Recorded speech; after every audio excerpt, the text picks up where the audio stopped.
예루살렘을 향하는 길목에서 예수님께서 예루살렘으로 가시려고 마음을 굳히신 시기에 우리는 루카복음서 9장 51절부터 62절을 읽습니다.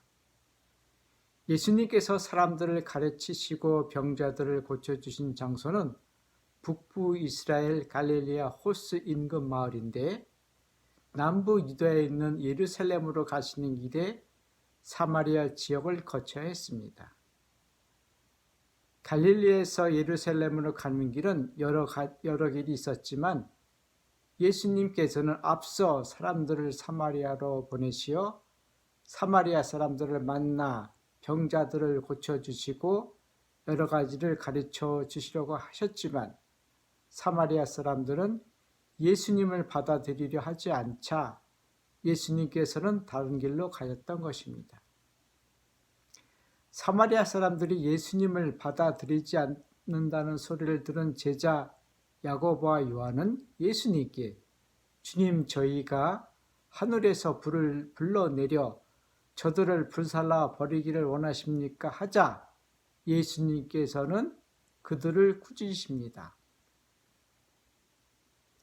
사본 중에는 엘리야가 한 것처럼 저희가 하늘에서 불을 불러내려라고 되어 있는데, 선지자 엘리야와 예수님의 제자 야고보와 요한을 엘리야가 같은 수준으로 생각한 사람들이 있었던 모양입니다. 이를 루카복음서 편집자와 공동체는 예수님께 하신 말씀으로 야고보와 요한을 꾸짖으셨다는 점을 주목해 주십시오. 구약 성경 열왕기 하곤 1장에는 엘리야가 사마리아 임금 아하즈야가 보낸 50인 대장 2명과 그들 부하 100명을 죽인 이야기가 나옵니다. 죽인 이유는 다음과 같습니다. 사마리아 임금 아하즈야가 자기의 병에서 회복할 수 있는지를 사람을 보내어 이스라엘 하느님이 아닌 에크론의 신 바알주부에게 물었기에, 그리고 사람들을 보내어 엘리야를 불러오게 하였기 때문입니다. 이스라엘 하나님께 묻지 않고 에크론의 신 바알주부에게 물으러 사람을 보내 너는 내가 올라가 누운 침상에서 내려오지 못하고 죽을 것이다. 1장 16절. 엘리야가 전한 주님의 말씀대로 사마리아 임금 아하즈야가 죽었다. 17절. 엘리야가 하늘에서 불을 내려 사람들을 죽인 이야기를 알고 있었던 루카복음서 편집자들은 야고보와 요한의 말을 빌려 하늘에서 불을 내려 사마리아 사람들을 죽일까 하고 예수님께 여쭤봤던 것입니다. 이에 대해 예수님께서는 두 제자들을 꾸짖으신 것입니다. 사람들은 살면서 하나님의 이름으로 사람들에게 폭력을 행사하는 경향이 있습니다. 구약의 하나님을 체험한 사람들과 신약의 예수님을 체험한 사람들은 하나님에 대한 믿음은 같았지만 다른 행동을 합니다. 예수님께서는 하나님의 이름을 빌어 폭력을 쓰는 것을 원하지 않으십니다. 지금까지 일어난 인류의 폭력은 많은 경우 신들의 이름을 팔아 사람들이 벌인 폭력입니다. 부영과 간용, 그리고 사랑을 가르친 신들과 달리 그 신들을 믿는 사람들은 그 신들의 가르침과 달리 행동한 것입니다. 그리스도 신자들이라도 예외일 수는 없습니다. 왜냐하면 사람들은 그들이 원하는 것을 하나님께 청하고 그들이 만든 하나님을 믿기 때문입니다. 오늘 루카복음서는 두 부분으로 나누어져 있는데, 첫 번째는 예수님께서 예루살렘으로 가시는 부분과 두 번째는 예수님을 따르려면 인데 두 번째 부분 다음 기회에 묵상하고자 합니다. 구약의 하나님께서는 가나안 여러 신들을, 그리고 그 신들을 따르는 사람들을 멸망시킵니다. 그리고 구약의 하나님을 믿는 사람들은 가나안 땅을 차지합니다.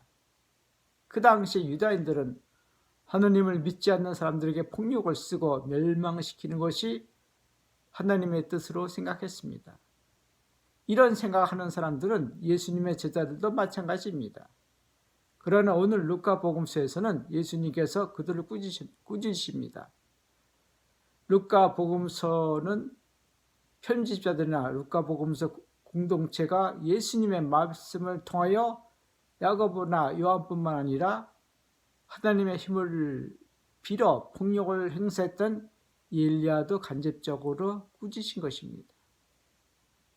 수천 년 전까지 올라갈 필요 없이 오늘날 많은 사람들은 힘에 의존해 다른 사람들을 멸망시킵니다. 권력, 금력, 그리고 세력이 하느님을 대체한 것입니다. 어떤 부모들은 자녀들을 위하여 힘을 사용합니다. 자녀들은 부모들이 가진 힘으로 다른 사람을 멸망시킵니다. 예수님의 가르침이 삶의 중심에 있는 부모들은 자녀들을 위하여 그 힘을 사용하지 않습니다. 부모된 입장에서 자녀들을 위하여 자신들이 가진 힘을 쓰고 싶겠지만 결국 그 힘은 다른 사람들을 멸망시키고 자녀마저도 멸망시키는 것입니다. 부모들이 힘을 써 어떤 자리를 자려내준 자녀들이 그 부모들을 존경할까요? 절대로 그렇지 않습니다. 부모들을 모시는 자녀들 대부분은 자녀들 중 마음이 곱고 부모의 힘으로 자리를 차지 못한 사람이 대부분입니다. 소위 잘나가는 자녀들은 부모들을 모시지 않는 이유를 한번 곰곰이 생각해 보십시오. 부모로부터 제대로 배우지 못했기 때문입니다. 이와는 달리 자녀가 어떤 자리에 지원하자 부모는 자녀가 알게 모르게 힘을 써 자녀에게 자리를 마련해 주려고 합니다. 이를 알게 된 자녀는 부모님들 중 어느 분이라도 저를 위해 애쓰지 마세요. 제가 다른 사람들과 당당히 경쟁해서 그 자리에 가도록 하겠습니다. 훌륭한 부모는 자녀가 그렇게 말을 하면 내가 자식을 제대로 키웠어 하고 자녀의 말을 들어줍니다. 자격도 안 되고 실력도 없는 사람들이 자리를 차지하고 앉아 생기는 비극이 우리 사회에 만연되어 있고 훌륭한 생각이니 아니 지극한 정상적인 생각을 가진 사람들 그리고 정상적인 생각을 받아들이는 부모들이 있기 때문에 아직까지도 우리 사회가 무너지지 않는 것입니다. 그리스도교도 마찬가지입니다. 구약에 하느님의 이름으로 폭력을 행사하고 그 행사된 폭력에 동조한 그리스도교인들이 다수 있었습니다.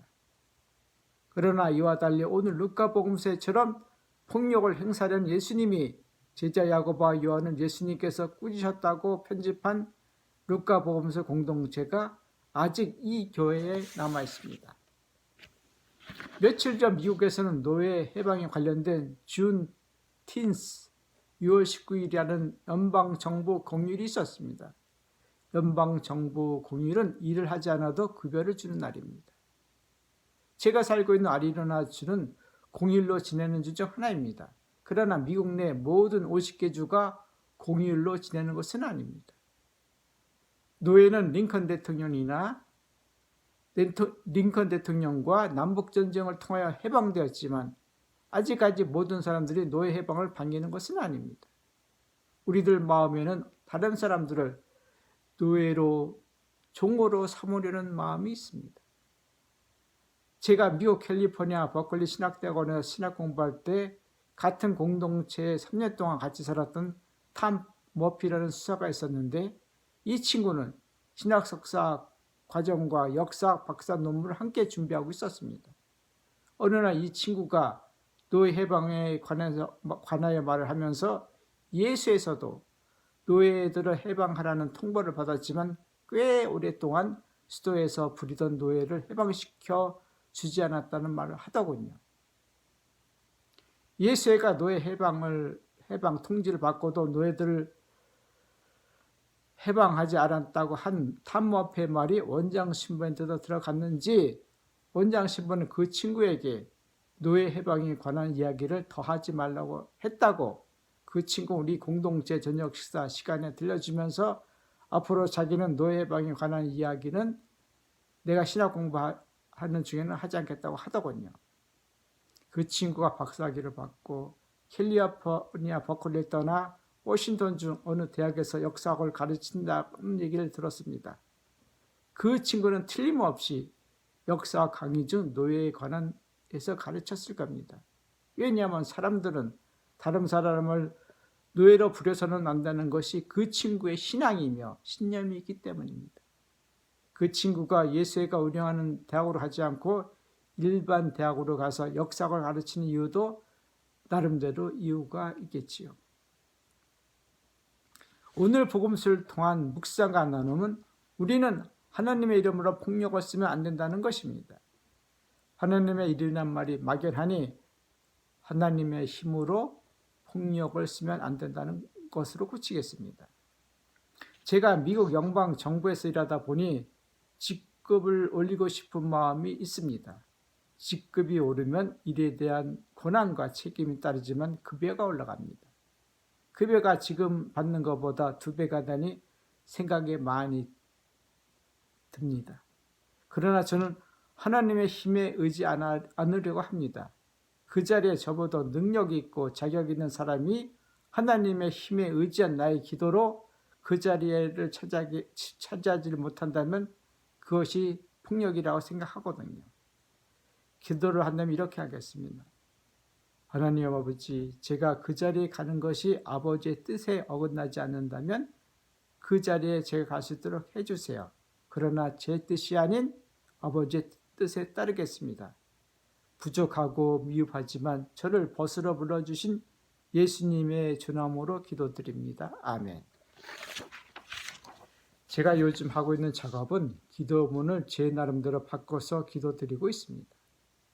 예수님의 이름을 예수님의 주남으로 예수님을 주님이라 부르지 않고 벗으러 부르고, 과거 우리나라에 들어온 선교사 중 주교가 되었고 그분들 중 전례위원장이 되어 많은 부분이 그분들 생각과 어법에 따라 쓰였습니다.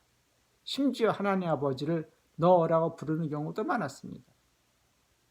한때 몇십 년 전 한국에서도 어느 미국 신부님이 수도원 장상이 되어 그분이 미국적 생각에 따라 누구에게나 높임만 낮춤말 없이 다 평등하게 대하라고 말하라는 말에 따라 나이 드신 신부님한테 좀 더 말하죠. 그냥 이름을 불렀고 친구에게 하는 말을 사용했습니다. 지금은 그 신부님 미국으로 돌아가셨습니다. 어느 한국 신부님 의식 없이 쓰러져 병원에 실려가셨는데 게시판 공고에 그 공동체 원장 미국인 신부님이 모모 신부님이 드디어 정신을 차리셨습니다. 그 게시판을 본 어느 한국 신부님이 그 문장을 모모 신부님께서 의식을 회복하셨습니다라고 고치시면서 아이고 한국에 몇십 년 살면서 아직도 한국어 수준이 이 정도니 하시면서 혀를 끌끌 차시더군요. 나의 신앙생활과 신자로서의 삶이 아직도 몇십 년 전 배운 교리 수준이나 몇 년 전 성경 수준, 며칠 전 영적 수준에 머물러 있지는 않은지, 신앙생활의 암과 삶의 진화가 영적 진화가 필요할 때입니다. 영적 암과 삶의 진화는 더 이상 하나님의 힘에 의지하여 광범위한 폭력을 쓰지 않으셨으면 합니다. 계속 하나님의 힘으로 무엇을 하시려면 예수님께서 꾸짖으십니다. 영적 진화는 예수님과 가까이 갈 수 있는 부분을 삶에서 알면서 향상시키고 진화시키는 것입니다. 고맙습니다.